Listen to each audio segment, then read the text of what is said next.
What's up, guys? I am going to finally make a video of doing this. I've done this like probably 30 times now.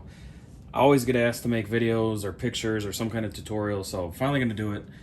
Bear with me on the workspace here. It's cluttered. I got stuff everywhere. We are going to be changing the color of a cluster for a 2006 to 2011 Crown Vic, Grand Marquis, or Lincoln Town Car. So each cluster is a little bit different looks-wise, but on the inside, they're pretty much exactly the same. And then some of the civilian models have the larger display up here. So you know from the factory, these clusters are all just backlit with green. The Crown Vic needles are red orangish. And then the Grand Marquis cluster, you can see it's got the different gauge faces, and then the needles are white. This is literally the exact same cluster with different needles and this black piece right here. My personal favorite, and why I have these two clusters here, is I like the font. I like the black face of the gauges. I like the font. I don't like the P71 where it's got like all the extra notches and stuff like that, and it says like certified calibration. So I like this font in this style cluster, but I like the white needles. See, these white needles actually illuminate orange. Let me show you. So you see this is a factory design or whatever. It's green. You got your normal colored indicators, and then you've got the orangish needles. These needles are white, but with an orange light behind them, whereas these ones are just orange with like a red or orange light behind them. And what we can do, and what I'm going to show you how to do, is change it to something like this. So, as you can see, I've got the blue backlighting. I've got all red indicators. And then this one, this color is supposed to be like a UV, kind of like black light, but it looks more like pinkish purple. I don't want to say it's easy, but I don't want to say it's hard. You have to be willing to completely tear this cluster apart, though. I will say that. And there will be some trial and error when you're putting it back together, and we'll get into that. But what I'm going to show you now, because obviously this one's already done, I'm not using these needles. I'm taking this cluster apart, and I'll be using these needles. And I have white back here. You can see that's white. So my needles will be bright white. So let's get to it. All right, you guys. So I'm going to show you what you need, first of all. Obviously, you got to take your cluster out of the car. You can't do this in the car. This is really simple, probably a 10-minute process. Handful of little bolts or screws, whatever. 4 screws in the cluster. Lift it up, unplug it, pull it out. Plenty of videos on that, plenty of write-ups and stuff, so also another thing I'm not going to get into. I apologize if the camera angle looks kind of weird. I am recording from the top and backwards, so I'm going to have to like flip this when I edit it. But let me show you what you guys need. So, obviously your cluster, some solder, and a soldering gun, some sort of like tweezers, or even like a pair of wire cutters or like needle nose pliers. Something that you can just kind of hold these little LEDs with, because you can see they are tiny. So you're not going to be able to like hold that with your finger and solder it. So you're going to need a soldering gun. I have a really nice one, but it has a really thick tip on it, and I can't find the thin ones. So you're going to want one like this. It's got like a kind of pointy, or even a flat but pointy tip. The smaller, the better. And then, obviously, you're going to need your LED choices. So these say UV. I just got a ton of these, so I wrote like I've got red, I've got UV, I've got white, I've got pink, I've got green, orange, yellow, blue. Blue is like my most popular one, so I'm almost out of those. But these are 3528 SMD LEDs. You can get them on Amazon, eBay, LED stores, basically wherever, but it's a 3528 SMD LED. I doubt that's going to focus.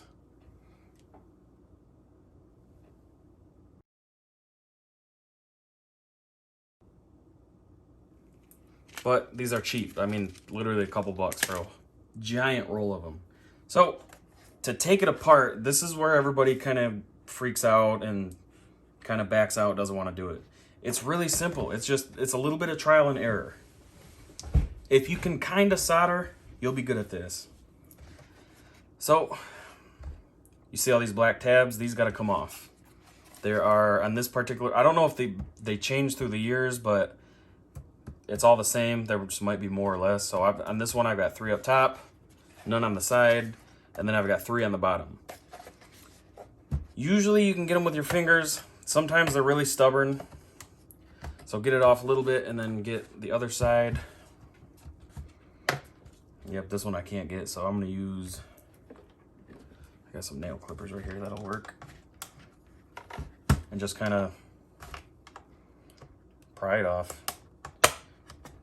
Just like that, and then that one. And as you get them off, kind of like hold it, otherwise they'll snap back in place. But once you get those clips off, this whole thing just lifts right off. Also a great time, like this particular cluster has been dropped or something, so this thing's pretty much trash. This pops off with these little clips right here. Super simple, takes another 2 seconds. This is also a great time to dust your cluster off. This one in particular is really dirty. It is super dusty. There are kind of mixed ideas on what to do next. I personally just pull these off. Some people will put like a fork under them, like a literal dinner fork, and like pry up on them. Some of them, that would have definitely been easier for me, but I feel like that's gonna mar this surface up because this is like a thin kind of like, it's like a thick vinyl or like a thin plastic. So what I do is just usually kind of pinch and then pull, and typically they come right off. These little ones are sometimes tricky. And you'll feel like you're breaking them, if we're being honest. Yep, that one's not gonna come off. Come on, there it goes. When you're pulling, the only thing I'll say to be careful of is just don't go back and forth, because it's on these really thin poles right here, which is what they rotate on, like the needles or whatever. And you don't want to like stress those out or bend them. Some clusters I've done, this just literally lifts off, and then ones like this, it's got adhesive on it. Some people just pull it off without heating it up. I prefer to heat it up because this stuff is really sticky. And if you bend, like if you're pulling this off and you crease it, it'll leave a mark that you're not gonna get off. So take my $9 Harbor Freight heat gun, put it on low, and just kind of go around it for maybe a minute tops. Do not leave it in one spot, and do not put it really close to it because it will warp and bend and look pretty nasty after that. So just keep it moving, go back and forth with it.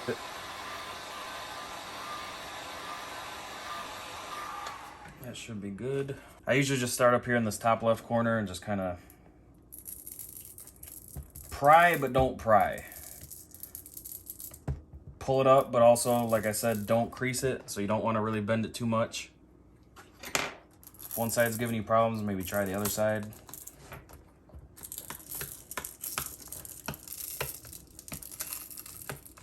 And then you got to be careful on these posts right here, these alignment tabs. Just kind of get it up and over there. And once you get a good amount off, you can just kind of,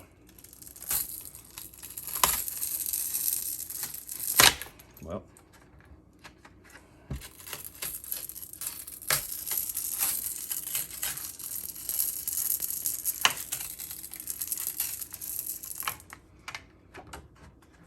I don't like to pull right where it's coming up because that's the most, you got the highest chance of creasing it right there. But it does have these little black like circle things that go in here. Be careful not to lose those.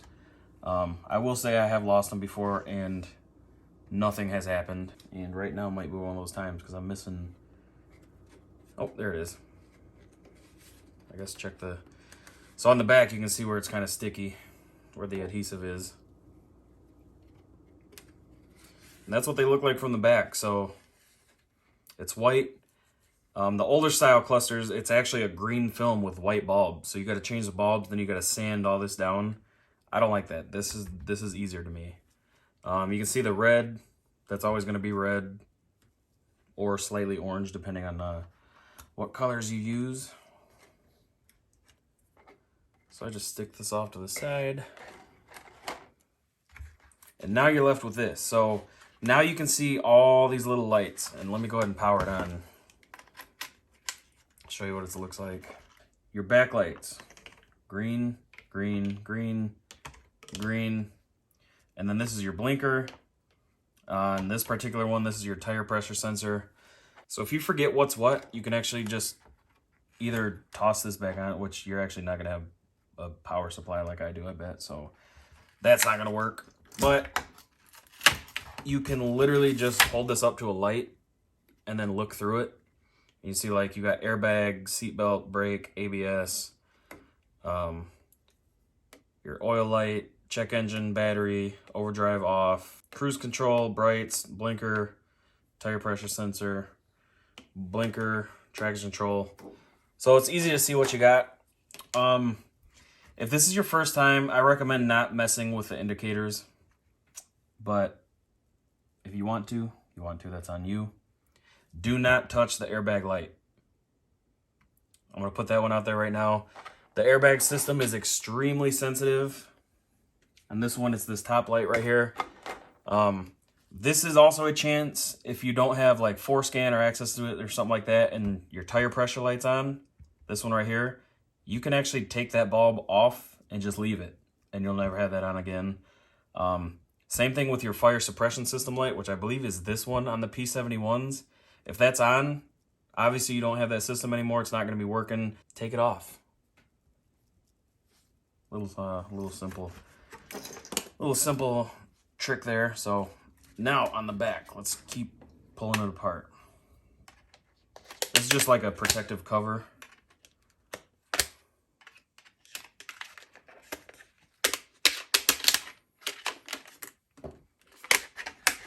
Pull that off. And now you have one more step. So this whole green board right here separates from this white piece. And there's really no easy way to do it. I just kind of get something and push like on these. I'll push a little bit as I'm hitting all these tabs. So it kind of pushes it out so it's ready to pull. Might have to push a little bit harder sometimes. But you can see as I push these tabs, it's kind of pushing out more and more.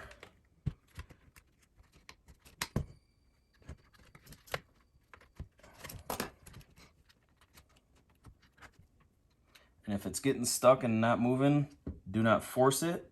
Just look around, you've probably missed one. So once you get about halfway out one side, do the same thing on the other side. Just push on that.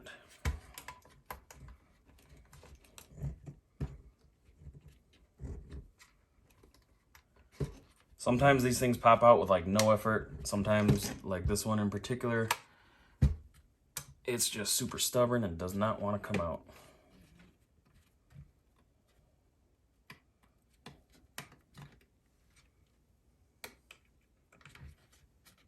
Oh, forgetting that top one right there. Yep, see?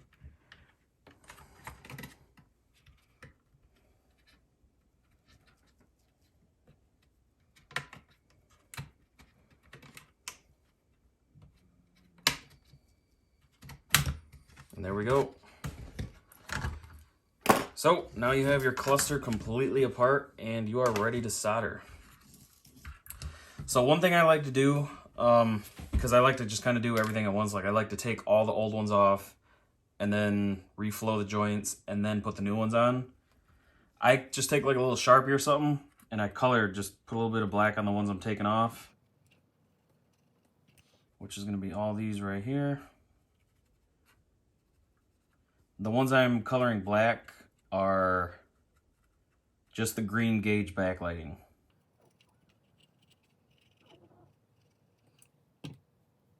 And on this one, if you remember on my cluster that I showed at the beginning, it is a sport cluster, so I don't have the shift indicator or whatever.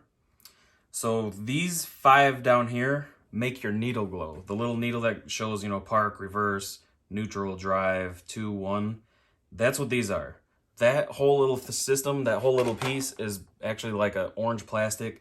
So changing these doesn't really do anything for the color, so leave these. But these 3 change the color of the shift indicators, where it actually says PRN, you know, D21. So I always do those 2. And on this particular cluster, that is all I'm going to change.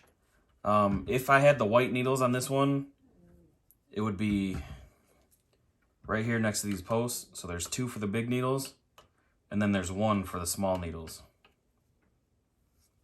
But I'm just changing the backlighting on this one, so let's get to work. So what I do with this, hopefully I can't really see my camera, so I hope it's showing you guys pretty good. I take my soldering iron, I just kind of like hold it on the corner of it, and I kind of push up, and then you can see the light just kind of, the solder breaks free, and then I can bend the light up. And I do that for each one. Because like I said, you'll see what I mean when I say doing everything at once. So I take all the old ones off at the same time.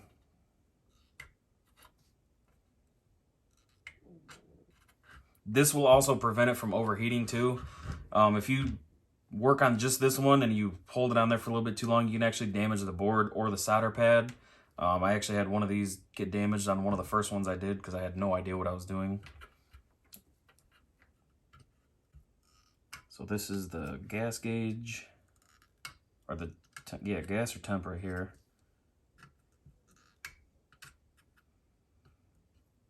And you see I bend them like straight up, and I'll show you why here in a little bit. And this is the shift indicator.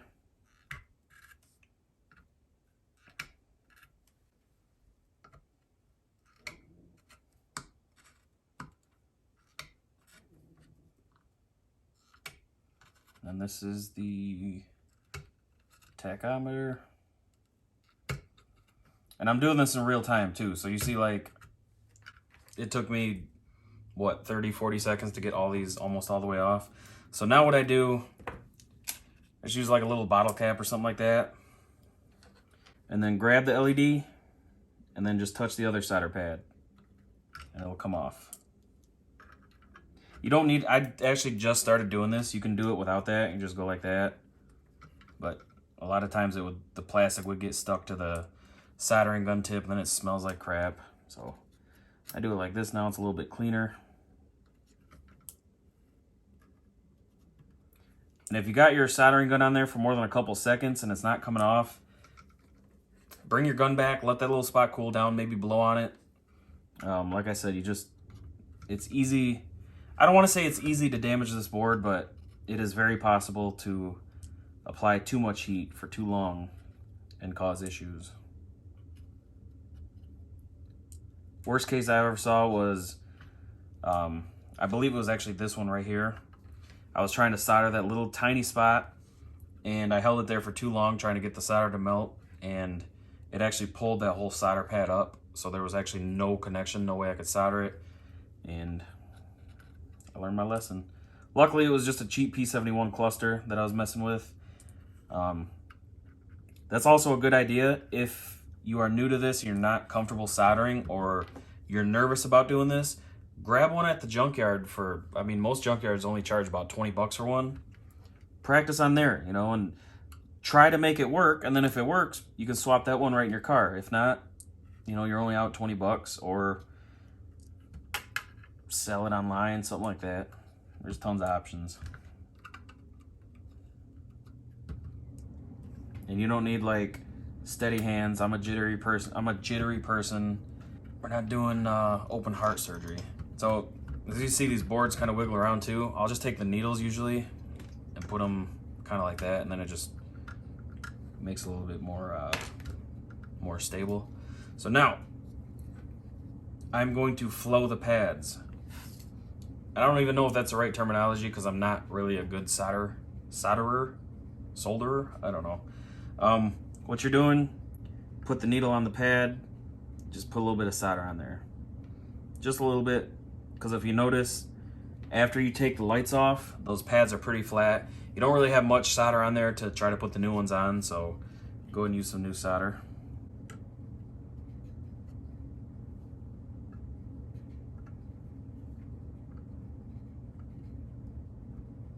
And same thing, you know, only keep it on there for a second or so.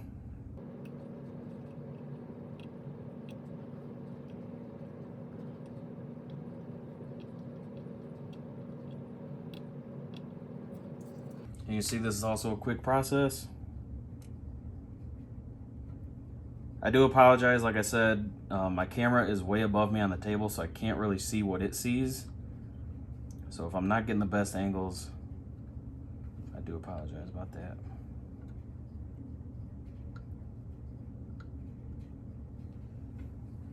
And that's it. So now all the green backlighting's gone. I still do have, if you want to change your blinker color, you can do that as well. That's right here. That's really about it. Like, I personally have changed these in my own personal vehicles before, just to kind of have like one cool solid color, but they're really never on, so it's kind of pointless. So I am going to go with blue, and this is how they come.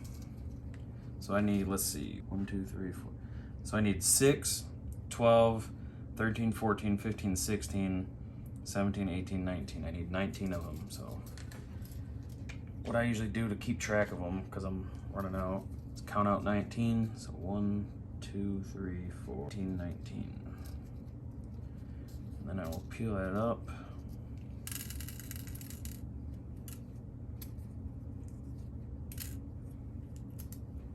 And I got all my LEDs. So another trick I've learned to save myself some time, because usually I'll do a couple of these, but this is just me being kind of OCD, I guess. Have them all right side up in a pile, so you can just easily grab them with the tweezers. And probably the most important thing that I haven't talked about yet. These are directional, like polarity wise. There is a positive and a negative, and yes, it does matter. If you look at the LED up close, there's a little notch on one of the corners. It looks the exact same, except one corner has a little notch.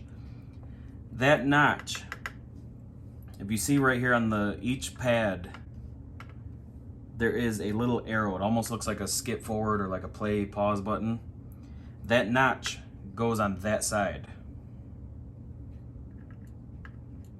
So it's gonna be like that. The notch is on this corner right here. So you got bottom left, top right, bottom right. That little notch is on the bottom right.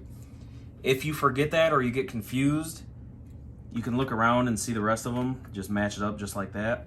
So now comes the tricky part that some people are gonna take a while to get used to. What I do is I hold it and I will do the right side solder pad first, and I will slide the LED over into it. Like, I will liquefy the solder, slide it over into it, let go, and it's gonna be connected on one side. And then I'll show you how I do the other side. So you let go, you can see it's not moving. So I'm gonna go ahead and do the rest.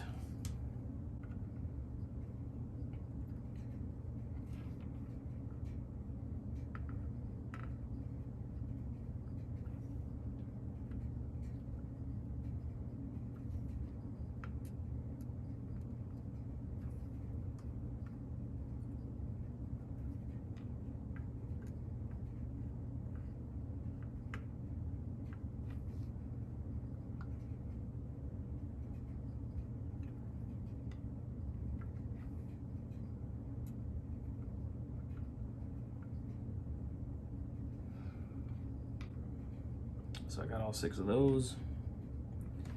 I'm gonna get the gas gauge.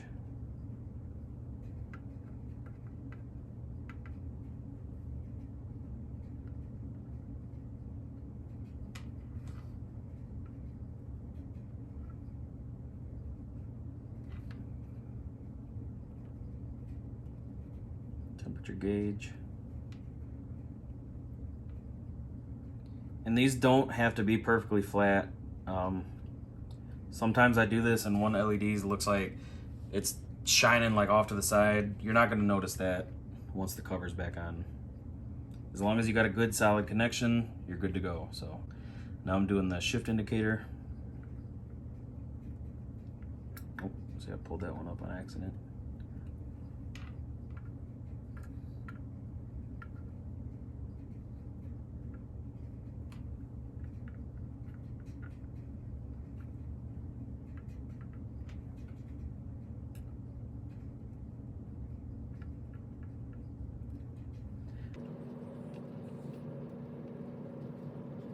And when you're doing this, you'll kind of realize why you need to put solder on those pads. Because if that solder was flat, it would be really hard to do this.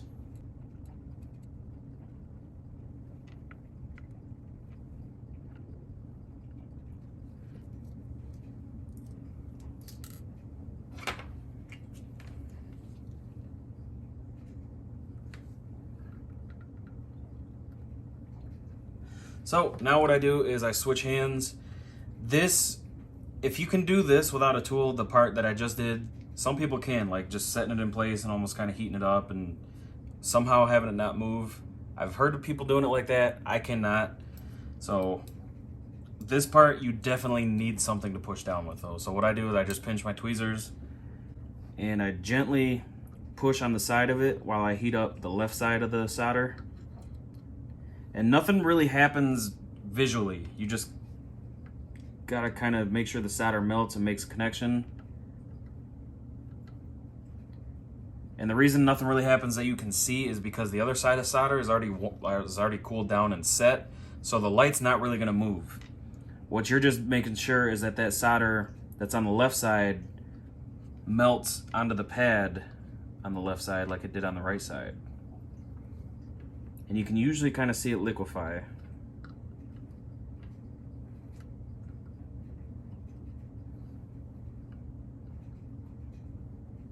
And like some of them, like this one, I didn't really go far enough over with. So I'm gonna have to double check that.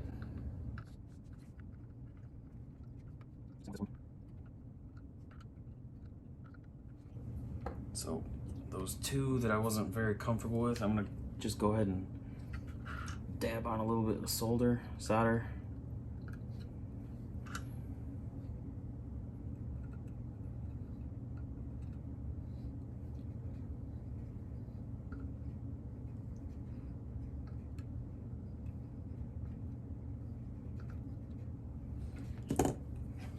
So now theoretically we're done. After this part, I stress to you, please go plug this into your car and test it, because these are like Christmas lights. Like for instance, if this one doesn't work, the rest of these won't work. You know, if this one doesn't work, this one won't work. So please go test it. Getting bad LEDs is rare, but it does happen. Whoops, I just made a mess. It does happen though, but it is rare. So once you plug it into your car and turn your lights and all that stuff on, boom. Oh, see? Look at that. So now I know that there's a bad one on these, so if I push on them, nothing really happens until I get to this one. So I know this one's got a bad solder joint on it. So power it back down. Doesn't mean you're bad at soldering. These are just very, very finicky. And I might not have even melted that one. I might have completely forgot about it.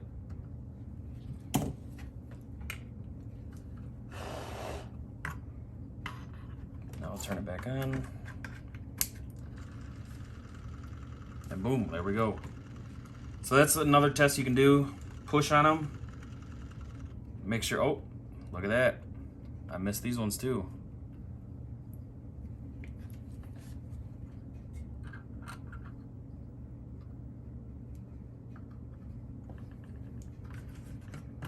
That is why I cannot stress enough, test this cluster before you put it back together, because imagine putting all that stuff back together and then going to your car and reinstalling it and then seeing that those didn't work.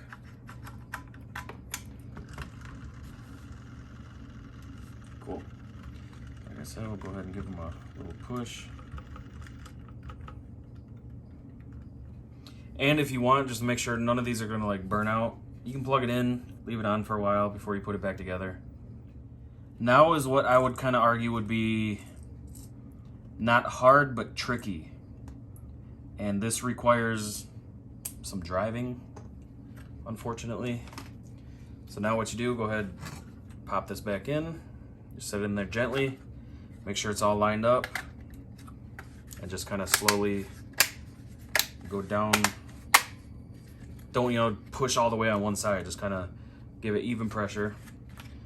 Now you can see we're back in here. You can throw this piece in. If you didn't have this or don't put it back in, you are gonna be perfectly fine. Basically all this does is prevent anything from behind the cluster, like shorting any of these things out. If you have something in there that's gonna short these out, I think it's gonna happen regardless, but we'll put it back the way it came, just to show the people who are real OCD about it. And I just use the same tool that I held the LEDs with. And basically, you just gotta like kind of snap it under all the little white parts that hold the board in. There, right here. Sometimes they just don't work, so that's why I leave that black. I just want to snap it against that. So that's that. Then on the front here,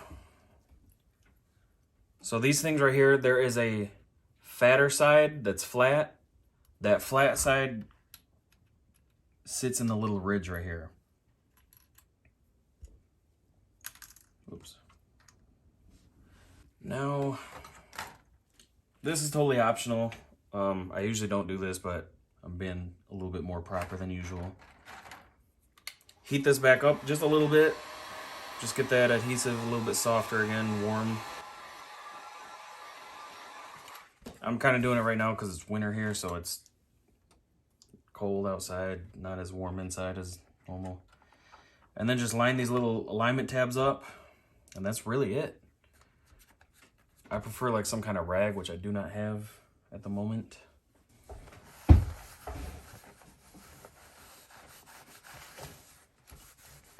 Clean this off, make sure your little tab things are sticking through. These clusters are getting old too, so a lot of these white things are gonna break. It is what it is. It's gonna be perfectly fine without them. And one issue that I ran into one time, when I pulled the needles off, my fingers were dirty. I was out working in the garage and it left like some marks. This one looks like it's got a little bit of marks on them. I think it might just be oil from your skin too. Clean it off first, so get some kind of cleaner. I just use like Windex or some kind of spray. Just gonna use some soap and water. That's all I have on hand right now. And I clean it all too, just in case it's dirty and you don't notice. Just give it a good wipe. Make sure you're not getting any, or make sure you don't leave any lint on there when you put it back together, because it will stick out like a sore thumb. Check, make sure you got the marks off. Now, here is the hard part. You really can't accurately put this back together without it being in the car. So the issue with that is, you'd be like, okay, cool, you know, everything's lined up at 0, but these aren't like, when these are stopped, they aren't just at the bottom line. And I don't know how to make that make better sense. I'll show you when I power it up right here. So as you can see, when they go down, they come back up a little bit when they get power. You can get them on there pretty accurately, but I personally, like I said, I've done probably 30 of these, and it always needs a little bit of adjustment. So what I do, put this back in your car like this. Do not put the cover back on. Plug it in like this, and then you're gonna have to drive. So what I do, I personally like to do it when I got like a full tank, and then I can just, you know, put the needle where it's full. I do it when I know the engine. I do the temperature gauge when I know the engine is up to temp, and then right in the middle. And then RPMs, if you have some kind of like scan tool, or you remember like where your RPMs sit, like at idle or something like that, you can put that one back on. And then speedometer. With this cluster, it's really easy because you got a digital readout right here. So you can be like, okay, cool, I'm going 45. So I take the needle, you know, put it right there on 45 and then push down on it. And then boom, you're good to go. It's time consuming, you know, that's why people charge a lot of money for this, because there's a lot that goes into it. What some people suggest, put a piece of tape down before you take the needles off. Put a piece of tape on the cluster. You can move them wherever you want. Put a piece of tape down though, and then put the needle down as far as it goes and mark a line with a pencil or a pen, and then put it as high as it goes and mark a line. That way it gets it the most accurate for me without putting it in the car. My current cluster in my car right now, everything is dead accurate except the temp gauge. When I'm up to temp, I am sitting about 1/8 of an inch above the middle. So it's really frustrating. It makes it look like the car's overheating, but it's not. I just haven't gotten to it yet to fix it. It's really just gonna be a trial and error. There's no easy way to do it, but it's not hard. It's probably the most time consuming part. And then once you get that in, you can actually just leave it right in the car. Go like this, pop that on, and boom. But you're gonna have to take those screws out. If you put any screws in, take the screws out. Put this on because I forgot the screws actually go through here. And that's it. So I'll show you what it looks like with the cover on.